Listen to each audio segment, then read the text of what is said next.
Hello everyone! It's another cake order. Yung cake natin is vanilla chiffon na may caramel filling. Ang size niya is 6x4.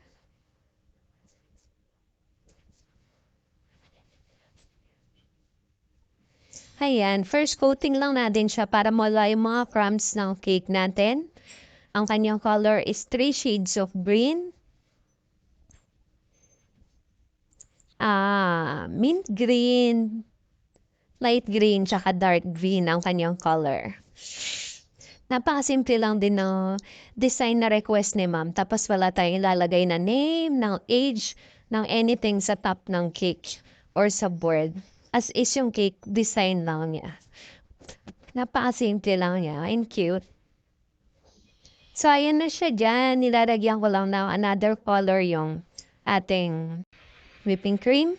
So, ayan na ang kanyang pinaka-color. Nilagyan ko lang siya ng line, paikot. Ayan.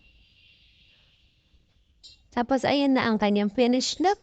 Scrape lang natin ang top. Patapos na ang ating video. Ganyan na ang ating cake for today. Thank you for watching. Bye!